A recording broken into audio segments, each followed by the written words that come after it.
The following content is provided under a Creative Commons license.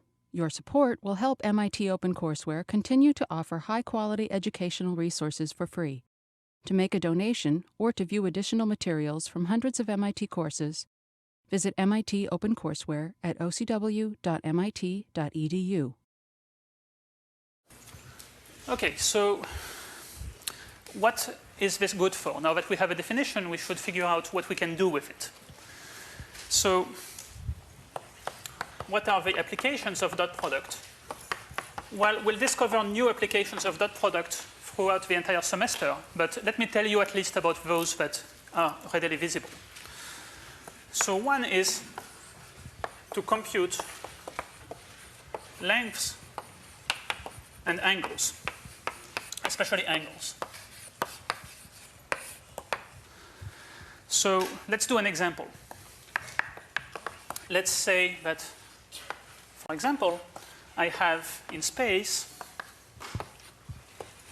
I have a point P, which is at 1, 0, 0.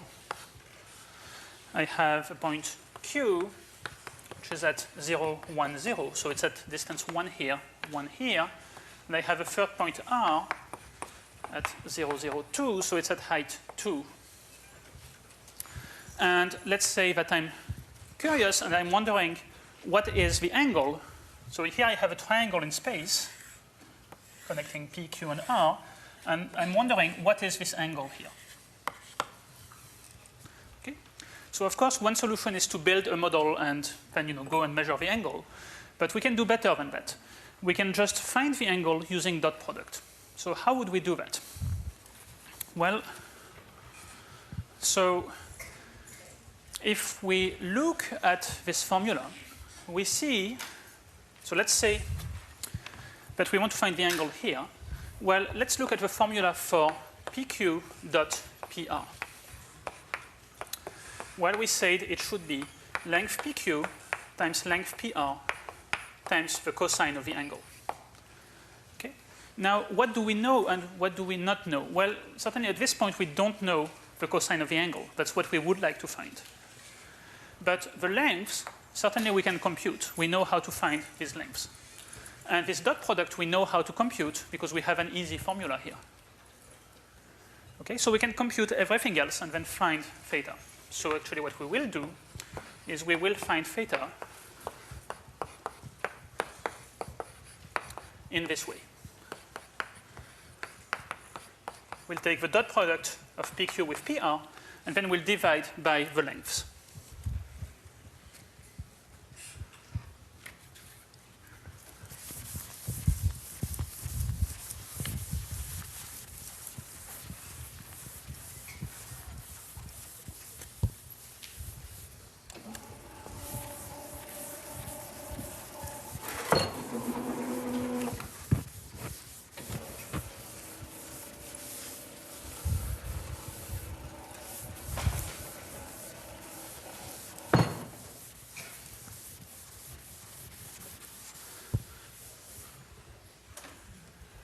Okay, so let's see. So we said cosine theta is PQ dot PR over length PQ, length PR.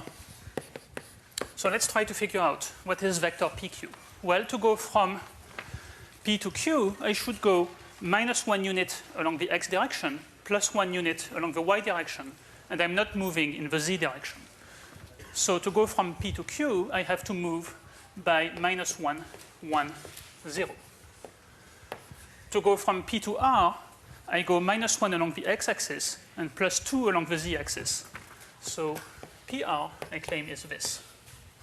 Okay? Then the lengths of these vectors, well,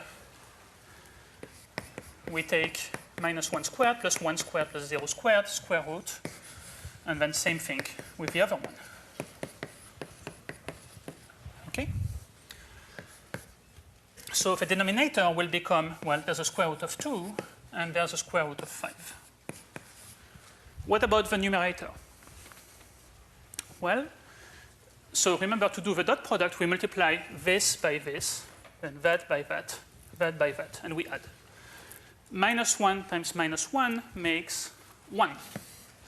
Plus 1 times 0, that's 0. 0 times 2 is 0 again. So we will get 1 over square root of 10. Okay? That's the cosine of the angle. And of course, if we want the actual angle, well, we have to take a calculator, find the inverse cosine, and you'll find that it's about 71.5 degrees. Actually, we'll be using mostly radians, but for today, I mean, that's certainly a more speaking answer. Okay, any questions about that? No? Okay, so in particular, I should point out one thing that's really neat about the answer. See, I mean, we got this number. We don't really know what it means exactly because it mixes together the length and the angle. But one thing's interesting here, it's the sign of the answer. The fact that we got a positive number. So if you think about it, the lengths are always positive. So the sign of the dot product is the same as the sign of cosine theta. So in fact,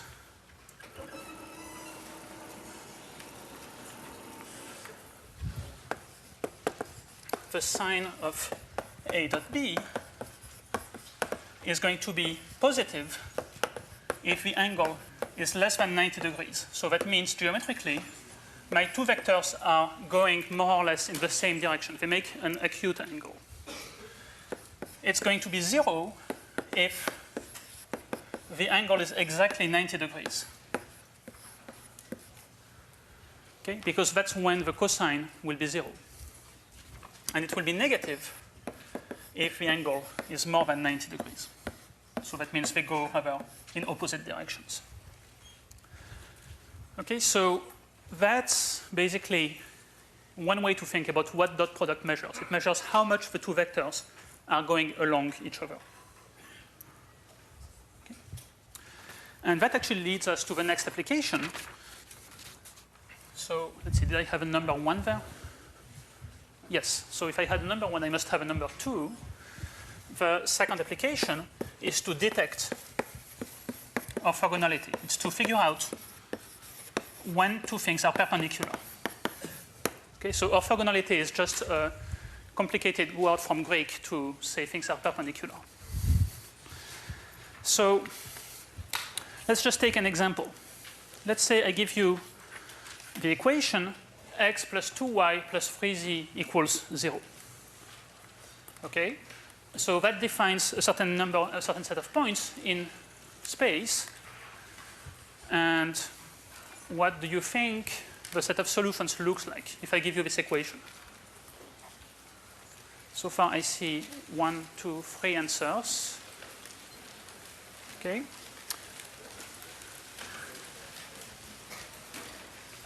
So I see various competing answers, but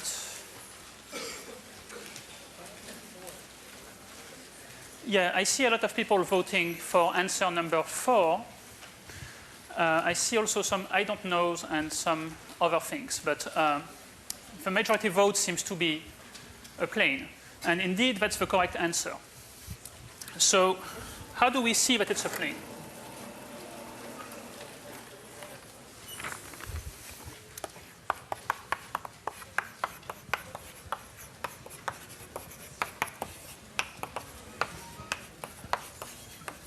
So I should say this is the equation of a plane. So there's many ways to see that, and I'm not going to give you all of them, but here's one way to think about it. So let's think geometrically about how to express this condition in terms of vectors. So let's take the origin, O by convention is the point 0, 0, 0. And let's take a point P that will satisfy this equation or not. So at coordinates x, y, z. So what does this condition here mean? Well, it means the following thing. So let's take the vector OP. Okay, so vector OP of course, has components x, y, z. Now, we can think of this as actually a dot product between OP and a mysterious vector that won't remain mysterious for very long, namely the vector 1, 2, 3. Okay, so this condition is the same as OP dot A equals 0. Right? If I take the dot product OP dot A, I get x times 1 plus y times 2 plus z times 3. But now, what does it mean that the dot product between OP and A is 0? Well, it means that OP and A are perpendicular. Okay? So I have this vector A. I'm not going to bother to draw it realistically. Let's say it goes, for example, this way. Then a point P solves this equation exactly when the vector from O to P is perpendicular to A. And I claim that defines a plane. For example, if it helps you to see it, take a vertical vector. What does it mean to be perpendicular to the vertical vector? It means you're horizontal. It's the horizontal plane. Here, it's a plane that passes through the origin and is perpendicular to this vector A.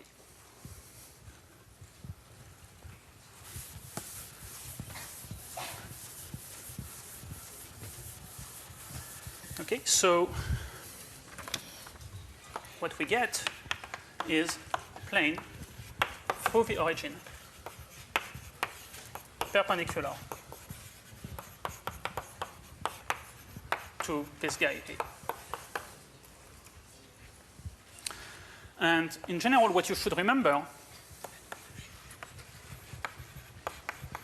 is that two vectors have a dot product equal to 0 if and only if that's equivalent to cosine of the angle between them is 0. That means the angle is 90 degrees. That means A and B are perpendicular. So we have a very fast way of checking whether two vectors are perpendicular. Okay. So one additional application, I think we'll see that actually tomorrow, is to find the components of a vector along a certain direction. So I claim we can use this intuition I gave about dot product telling us how much two vectors go in the same direction to actually give a precise meaning to the notion of component of a vector, not just along the x, y, or z axis, but along any direction in space. So I think I should probably stop here. But I will see you tomorrow at 2 here. And we'll learn more about that and about cross product.